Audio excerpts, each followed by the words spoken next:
Good morning, I'm Bruce Campbell from MISDIG 811. We are the notification center for underground utility safety in the state of Michigan.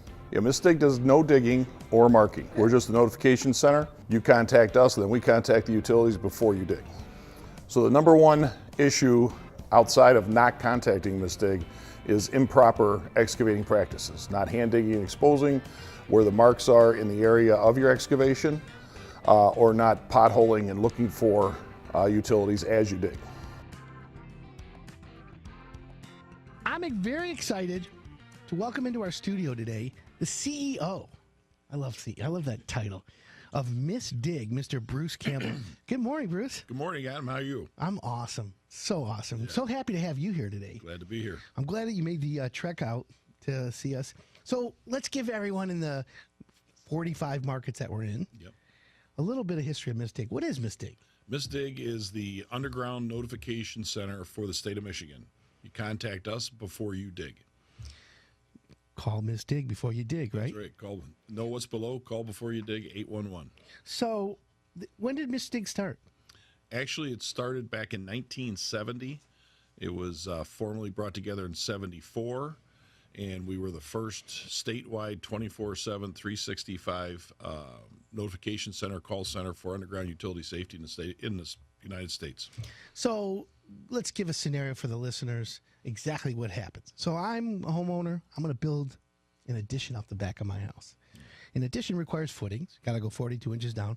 So what's typically underground that I would have to call MISDIG for to avoid any disasters?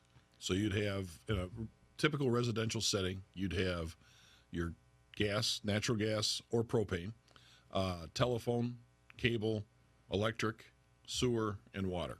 So all those, and by the way, folks, yeah, you have overhead electrical wires, but a lot of them are underground. And when your contractor's digging footings, if you don't call MISDIG ahead of time, in what's 3 days? 72 business hours. Yeah, 72 hours ahead of time, you got a problem, folks. So we're going to take a quick break, Bruce, but when we come back, we're going to explore all about MISDIG. Great. Get some tips and some information from you. Super. And get that to the homeowners. I'm Adam Helfman. You're listening to Hire It Done Radio Network. We're back with Bruce Campbell, CEO of MISDIG.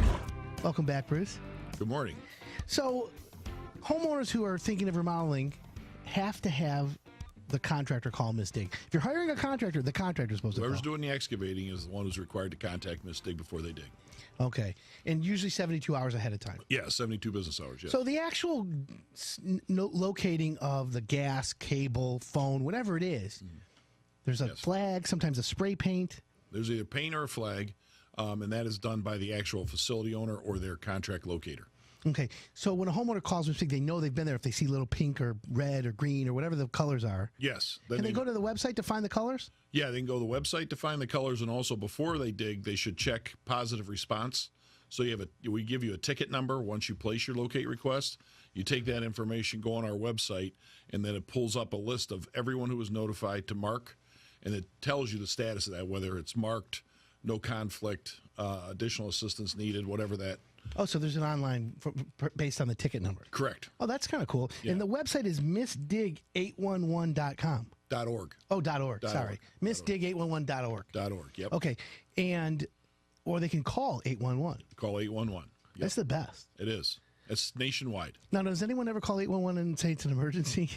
We have that, but we also, of course, you have to have those things at the beginning that says if you're, calling for an emergency or if you're trying to reach 911, hang up and call them.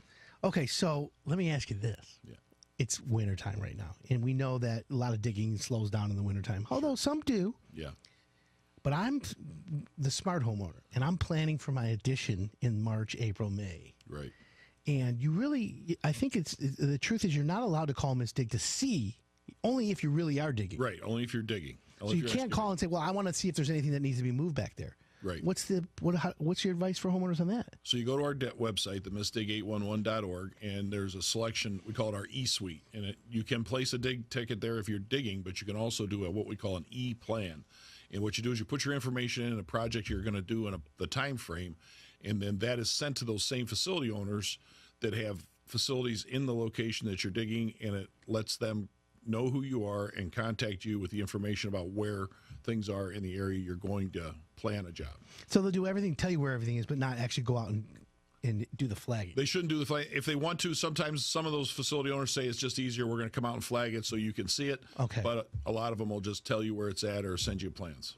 Well, that makes sense. And I didn't understand that, but it's smart for a homeowner to use that if they're serious about planning a home improvement project. Absolutely. That may involve. Absolutely. Now, what about septic fields? Is that you guys locate septic fields or Any private facilities that are for you and are your own, a well, septic, and even if you have a propane tank that's just yours, those would not be under the MISTIG law.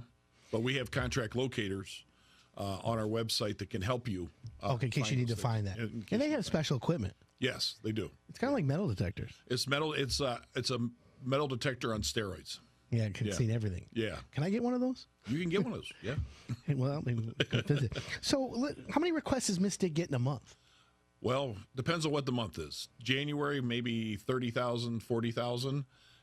Actually, this last year, the first time we had 3 months, there were over 100,000 locate requests for the month of May, June, and actually October, which was kind of unusual. October is usually about 80,000 locate requests. We had over 102,000. Now, is that related to the economy, do you think? Is there a direct correlation? Yeah, there's a direct correlation to economy and weather.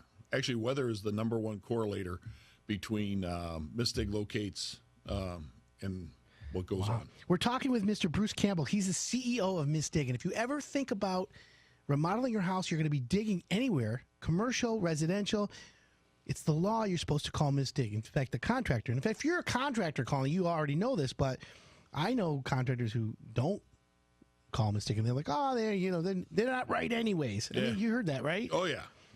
That's not a problem. So what are some projects that people do where they should call MISTIG but normally wouldn't think about it? So when you're talking about your concrete guys earlier, a lot of concrete guys or people doing concrete work, they think, well, I'm just, stripping off the grass, or I'm taking old sidewalk or asphalt out and putting concrete down. I don't need to contact MISTIG. Anytime you're going below the surface of the ground or the pavement, you should contact MISTIG, because even though you're removing existing concrete and putting new down, you're going to be placing forms and form pins. You're driving pins below the surface of the ground, and you don't want to take your cable out on Super Bowl Sunday. Oh boy! Or your neighbor. You really don't want to take your neighbor's Murphy's cable Law. out. It always happens on the worst day. Absolutely. Right. You couldn't just get a flooded toilet on a weekday. Right. Where the plumbers are. It's the weekend. It's when you have family coming over. Right. You're screwed. Yeah. That's the worst. I know that. So let's go to our In Case of an Emergency segment, and we'll keep you here for us. Okay. In case of emergency. This portion of the show is brought to you by PuroClean. PuroClean, the paramedics of property damage.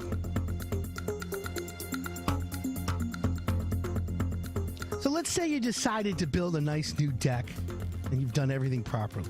You got your permit, you rented an auger, they dug the post holes 6 inches below the frost line, about 48 inches in most states. Mm-hmm. You got and passed all your inspections, installed the railing to the correct height, your proper handrails, you got a beautiful deck. All's good. You got that big barbecue party scheduled. Your friends are over. You're showing off your new deck. Looks really good. A few hours later, your wife comes out. She's yelling at you. There's brown water all in the basement. It keeps rising. Well, that's to me, a big oy vey, right? Yeah. You call an abrupt end to your deck party. You send everyone home with a paper full of ribs and chicken. You're like, what happened? Yeah. Now what do? Right? Well, you need to call a water damage restoration contractor, because you got to, again, mitigate any of the damages you have. And a company that will come out and assess the water right away and get rid of it. We have companies that hire it done, like PuroClean. They cover the whole state. And they'll come out ASAP and they'll remove any of the water. But don't walk. If the water's coming through a sewer line, you don't walk through it. You don't want to wade through any of that. And then the other thing you got to do is call your insurance company to start the claim process. Once the insurance company comes out, they give you a claim number, and the restoration company and the insurance company will work together to pretty much help you get through the process and solve the problem. Bruce, let me ask you a question. Have you ever had where people have emergencies and then they call MISTIG after the fact? Sure. And those are emergencies after the fact, but they're emergencies nonetheless. And then that moves up the time on the response is 3 hours instead of 72 if you have a situation where you have brown water in your house or you're without services of water, sewer, electric, gas, anything that's... Now, do you see that quite a bit at all? Where, they did go...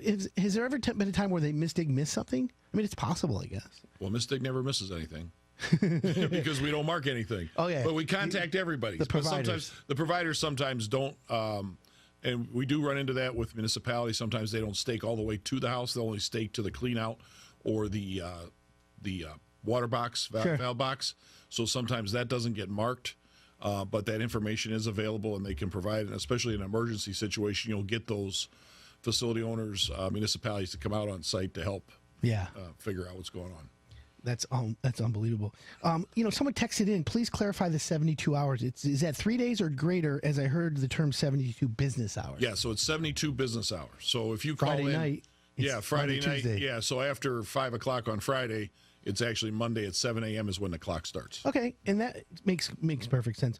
So in this situation with the deck, which is a real actual hire-it-done homeowner, what happened is right under the deck, apparently a small portion of the pipe was broken by the power auger that was doing the deck hole, and it collapsed the sewer line and filled with dirt and then plugged up. So, a deck, let's say, takes 2 weeks. Well, they dig post holes first day. Right. 2 weeks later, using the toilet every day, a couple times a day, then you have people over, backs up, and then kaboom, there you have the problem. Yeah.